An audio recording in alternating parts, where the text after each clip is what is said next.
asalaamaaleykum suñu mbokk internet yi ñu suivre galsen7.com ñu ngi leen di dalal ci seen chaîne préférée comme ni ñu ko waxee rek sa question bu njëkk mu ngi dem ci ay élections locales waaw mu ngi dem ci ay élections locales ya nga xamante ne naat na compliqué parce que tax mu nar a compliqué élections locales yi ñu jëm pour une première fois depuis presque 1962 parce que bu ñu fàttali 62 amoon na fi genre cohabitation même si bu dee Senghor ak Mamadou Dia ñoo bokkoon parti après en 62 kii nekk président du conseil c'est-à-dire moom mu gérer l'assemblée kii nekk président de la république moom ñaari benn cohabitation ba ñu amee malentendu ruraux mu am li ñuy woowee les événements de 1962 depuis lors Sénégal dans si histoire politique am musuñu jege bi ni mel li ñuy woowee cohabitation c'est-à-dire kenn président de la République gérer le pouvoir exécutif l'opposition gérer le pouvoir législatif loolu moo am parce que bu ñu jëlee les éléments yi ñu gis mooy dañ jóge ci ay élections locales yu ñu jóge Sénégal dafa am 5 villes parce que dañuy jël les identités remarquables 5 villes la Sénégal am officiellement muy Dakar Pikine Rufisque Thiès ak Guédiawaye sur les 5 villes l'opposition a gagné 4 c'est-à-dire Dakar Guédiawaye Rufisque ak Thiès. Pikine opposition bi gagné les 4 grandes villes nekk fa woon am fa woon liste dafa forclos woon donc moo jàpp nañ ni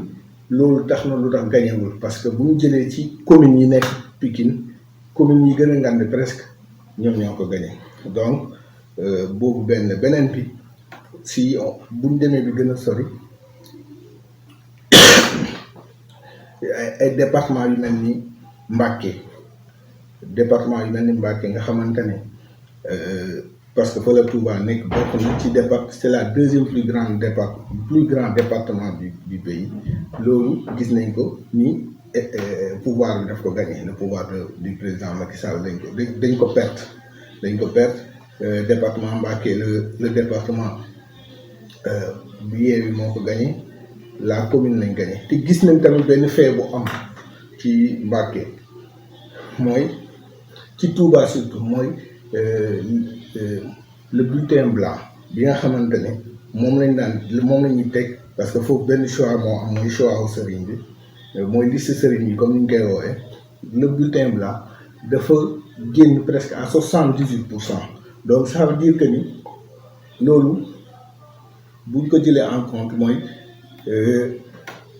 bu ñu demee élection yi si ça se répète dañ koy perdre te boo jëlee axe bii nii boo jëlee axe Dakar Pikine Rufisque Thiès Touba foofu daanaka li ëpp ci électeurs yi foofu lañ nekk boo génnee Dakar dem ba Touba li ëpp ci électeurs yi rek foofu lañ nekk nga ñëw boo xoolee beneen grenier électoral buy am boo weesoo loolu Kaolack lay nekk Kaolack benn boo ko yaakaar foofu tam dafa perdraat parce que foofu noonu dafa am une liste ba nga xamante ne Serigne Mboup moo ko jiite mu gagné leen ci département bi ñoom nee neen Serigne Mboup ci ñoom la far mais gis nañ Serigne Mboup ci dernière sortie ni wane ne ni farul ci ñoom te il a même l'ambition dem nekk ci député beneen bi c'est au sud du pays gis nañ ni foofu diggante Ziguinchor boo génnee Kolda ci sud bi boo génnee Kolda tout le reste daanaka c'est acquis à la cause de Yewwi Askan Wi par le biais de Ousmane Sonko qui est presque le leader légitime de l'opposition sénégalaise parce que gis nañ ne à Ziguinchor comme à Dakar il y a pas eu match dañ ñaa gagné bu doy waar bu ñu jàppee aussi ni lii di diaspora dañ koy compter comme 15e région en matière législative parce que diaspora am na 15 députés yu fay jóge c'est-à-dire 15 sénégalais yoo xam ne ñu ngi dund extérieur di représenter ci assemblée nationale. boo jëlee loolu te gis nañ ni la diaspora bi nga xamante ne le président Macky Sall entre 2009 2012 foofu bokkoon nañ ci force gis nañ ni que ça s'est un peu détérioré et on a vu la montée en puissance de quelqu'un comme Ousmane Sonko bokk toujours ci Yewwi Askan Wi donc bu ñu jëlee loolu yëpp on ne dit pas que par force day am cohabitation mais ni ñu jegee tey cohabitation moom suñu ko jegee cohabitation te gis nañu des gens yoo xam ne yàgg nañ ci vie politique bi ci analyse la même analyse lañ def parce que bu ñu nee ba Farba Senghor bi nga xamante ne il est avec le président Macky Sall ne cette opposition là mën na gagner élection yi am na fu mu ko teg waxeewul noonu parce que Farba quand même am na lu mu xam ci élection am na lu mu xam ci mobilisation électorale même bu dee nag am na fu mu far mais quand même la réalité elle est là te li mu wax noonu bokk na ci réalité yi beneen bi ku ci mel ni Mamadou Diop Decroix quand même il fait partie des doyens de la politique de la scène politique et aussi mu am particularité bokk ci les partis de gauche ce sont les partis par excellence yi xam ce que dit la foule parce que c'était bu ñu fàtte ni parti yooyu ñoom leen créé dans la clandestinité ñu nekk ci suuf xam bu ñu fàtte ni Mamadou Diop Decroix boobu après 68 bokk na ci élèves yi ñu yóbbu woon armée ñu dem mujj nekk militaire donc c'est quelqu'un boo xamante ni xam na contestation xam na nan lay tâter le pouls du peuple donc quand bu waxee loolu am na fu mu ko teg beneen bi aussi gis nañ le président Macky Sall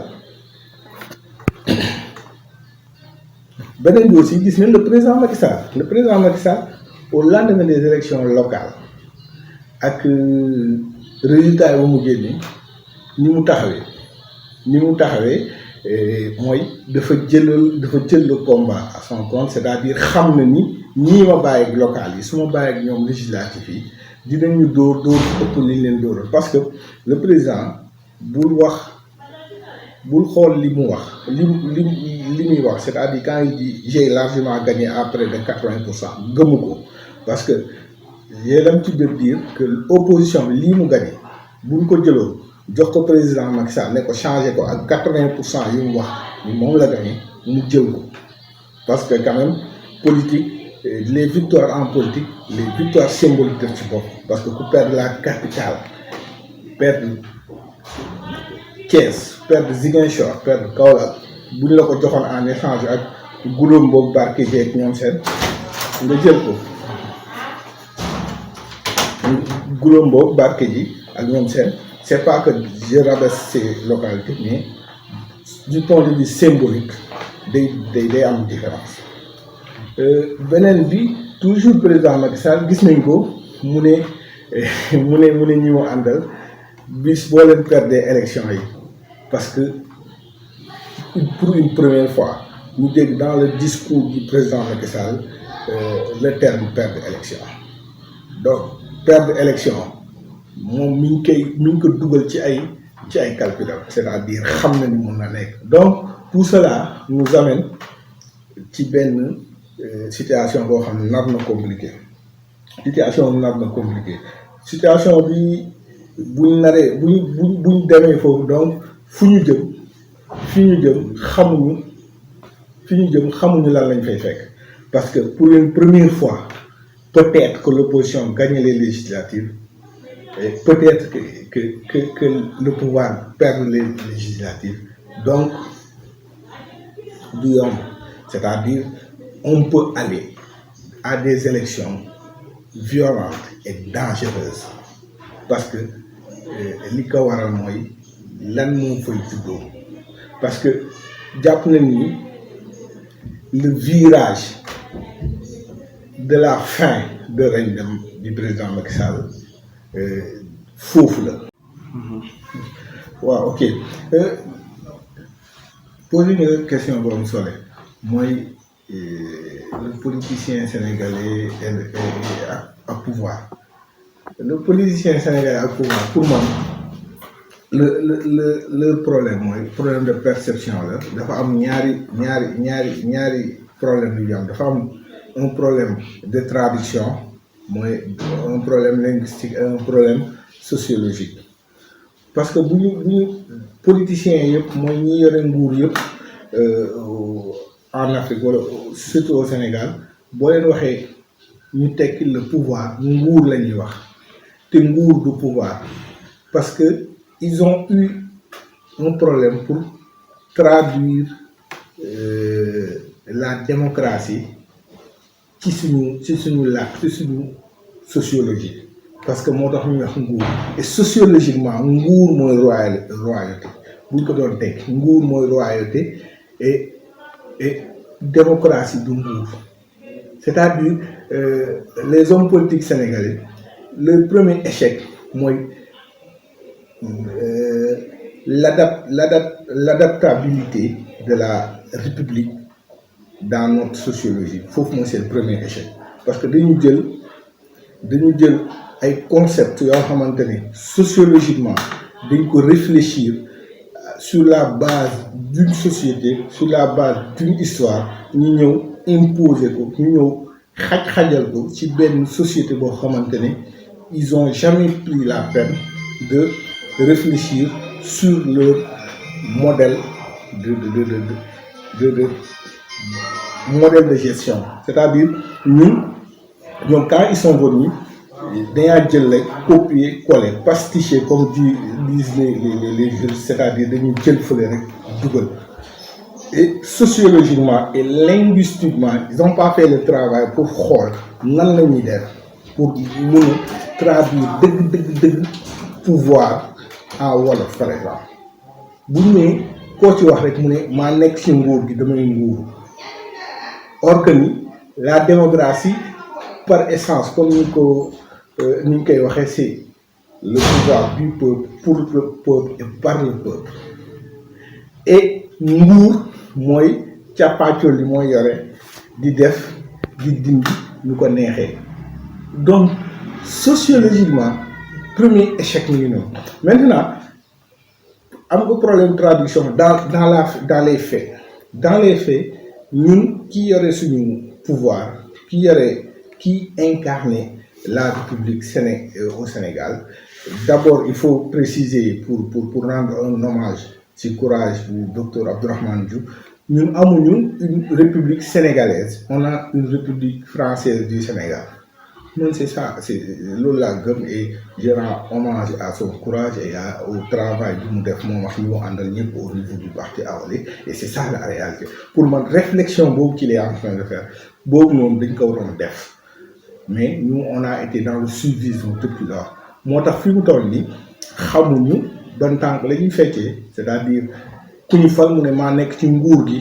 or que nguur ce n'est pas la définition ce n'est pas moom dañ ko waroon wax ni ki nekk ci nguur war nañ ut beneen terme bu dul nguur parce que kooku nguur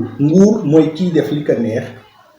fi mu ko neexee ak ni ko neexee ba dee fekk ko fa donc ki ñuy fal du